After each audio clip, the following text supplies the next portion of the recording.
यशपाल सिंह जी, मथुरा से। राधे राधे राधे महाराज जी, आपके चरणों में कोटि कोटि प्रणाम। महाराज जी, ऐसा भ्रम या शंका मन में उत्पन्न होती है कि जैसे कि मैं एक गृहस्थ हूँ एवं सरकारी नौकरी करता हूँ, कहीं आध्यात्मिक मार्ग या भक्ति मार्ग पर चलने से अपने पारिवारिक व राजकीय दायित्व पूरा करने में समस्या ना आ जाए। नहीं, बहुत बढ़िया होगा आपका तो बहुत छोटा पद होगा। अम्बरीश जी चक्रवर्ती सम्राट थे। भागवत में पढ़कर देखिए, मान लो आप एक प्रांत का पद होगा, वो तो पूरे चक्रवर्ती सम्राट राजाओं के ऊपर भी महाराजा बादशाह अम्बरीश जी, और भगवान के महान भक्तों में सर्वश्रेष्ठ। मतलब दुर्वासा जी फेल हो गए उनके आगे, उनकी भक्ति और की महिमा के आगे दुर्वासा जी का तप फेल हो गया। अगर भक्ति अपने कर्तव्य से च्युत करती तो फिर ये कैसे हो सकता था। भक्ति और बल देती है, अपने कर्तव्य पालन में और प्रवीणता देती है। ये बात हमको समझनी होगी। हम माँ से ऐसे माँ समझकर प्यार करते हैं, लेकिन जब भक्ति संबंध से प्यार करेंगे तो माँ को भगवान समझकर प्यार करेंगे। पिता को ऐसे पिता मानकर प्यार करते हैं, और जब भक्ति भावना आएगी तो पिता को भगवान समझकर प्यार करेंगे। अभी राजकीय विभाग को राजकीय विभाग मान के कर रहे हैं, फिर आप भगवान की पूजा मान के करेंगे कि मेरी यही कर्तव्य पूजा है जो भगवान ने मुझे विभाग दिया है। नाम जप कर रहे हैं और धर्म पूर्वक अपने कर्तव्य का पालन कर रहे हैं, और परिवार का भगवान के भाव से पोषण कर रहे हैं। बहुत बढ़िया भक्ति तो बहुत बढ़िया जीना सिखाती है। महाराज जी, ब्रह्मवश कभी कभी ऐसा लगता है कि नहीं कहीं ऐसा ना हो, तो इसीलिए आप समझ लो कि आपका परिवार में 2 4 10 लोग होंगे, हमारे परिवार में 1000 1500 लोग हैं।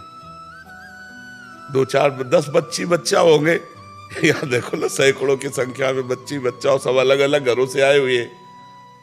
तो मतलब आपको तो 2 बच्चा संभालना मुश्किल पड़ जाएगा। अगर एक बच्चे से कहोगे मोबाइल नहीं, तो तुम्हारी आज्ञा का उल्लंघन कर देगा, और यहाँ मोबाइल नहीं तो आजीवन टच नहीं करेगा। सब पढ़े लिखे बच्चे हैं, है नहीं? अच्छा, आपको जिम्मेवारी कितनी संभालनी है? हमारी दिमाग की जिम्मेवारी है। नहीं, इसका दिमाग ना फेल हो, उसका दिमाग ना। हम दिमाग पर खेलते हैं, सबके दिमाग पे खेलते हैं। तुम बाहरी व्यवहार पर खेलते हो और हम तुम्हारे दिमाग पर खेलते हैं। आज के बाद ये नहीं करूंगा, अब ऐसा चलूंगा, अब ऐसा चलूंगा, बाबा ने ये बोला है, अब ऐसा चलूंगा। ये छोटी मोटे कार्य थोड़ी, ये भक्ति की महिमा है। भक्ति करने वाला वास्तविक कर्तव्य का पालन कर पाएगा। जैसे आपको कोई 100 रुपया दे, हमारा एक काम कर दो, और आप भक्त हो, तो आपकी तुरंत आएगा नहीं, भगवान के द्वारा जो राजकीय विधान से हमें मिलता है उसी से भरण पोषण होगा। अगर तुम्हारा कार्य करने योग्य है तो मैं ऐसे ही कर दूंगा, और करने योग्य नहीं तो तुम करोड़ों रुपया दो तो भी नहीं करूंगा। ये तुम्हारी जिद हो जाएगी। ऑफिसर आपसे कुछ गलत कराना चाहता है तो आप अभी इस्तीफा ले लीजिए, मैं गलत नहीं करूंगा क्योंकि मैं भगवान का भक्त हूं। मतलब एक आपका अलग स्वरूप आ जाएगा। अभी एक नौकरी छूट गई तो जीऊंगा कैसे, तो फिर आपके अंदर आएगा कि मैं भगवान का जन हूं, गलत नहीं करूंगा, चाहे भीख मांग के खाना पड़े, गलत नहीं करूंगा। ये भक्ति आपको पुष्ट कर देगी, निर्भय कर देगी, निर्लोभिता, कर्तव्य पालनता। भक्ति बहुत बड़ा सद्गुण है, कर्तव्य का पालन। अगर हमें भगवान ने कर्तव्य दिया तो हम आपको भगवान मानकर, मेरे भगवान इतने रूपों में आए, और उनसे प्रेम से बात करते हैं, जो भगवान बुलवाते हैं उत्तर दे देते हैं। अपने अपने कर्तव्य का सम्यक रूप से पालन भक्ति सिखाती है। भक्ति कर्तव्य छुड़वाती नहीं है, भक्ति पुष्ट करती है। और भक्ति के पुत्र हैं ज्ञान और वैराग्य, ये भक्ति के ही पुत्र हैं। तो जितने ज्ञान से आपका काम चलना है, जितने वैराग्य से आपकी भक्ति पुष्ट होनी, उतने ही भगवान देंगे। गृहस्थी ना एक से एक महान भागवत, एक से एक महान भागवत, मतलब एक से एक महान भागवत गृहस्थ में हुए। हमें लगता है विरक्तों से ज्यादा गृहस्थ में महाभागवत हुए। भक्तमाल अगर पढ़ी जाए तो विरक्तों से ज्यादा गृहस्थ महान उत्तम स्थिति को प्राप्त हुए। पर बहुत जोर की भगवान की भक्ति उनके हृदय में। चीदर चिदरानी जी नाम के एक भगत भक्तमाल जी में आते हैं। तो पीपा जी और सीता सहचरी जी उनके यहाँ दर्शन करने गए, उनकी भक्ति की महिमा सुनकर। उनकी हालत ये थी कि संत जन आते रहते थे तो सब, तो अर्थ नहीं रह गया था, घर में खाने को नहीं रह गया था, दरवाजा खिड़की नहीं रह गए थे, वो भी उखाड़ के बेच चुके, संत सेवा कर चुके थे। अब जब पीपा जी सीता सहचरी आई, तब चीदर जी अपनी पत्नी से चिदरानी जी से कहा, आज संत भूखा जाएगा, क्योंकि कोई उधार देगा नहीं। और घर में कुछ है नहीं जो बेच दें।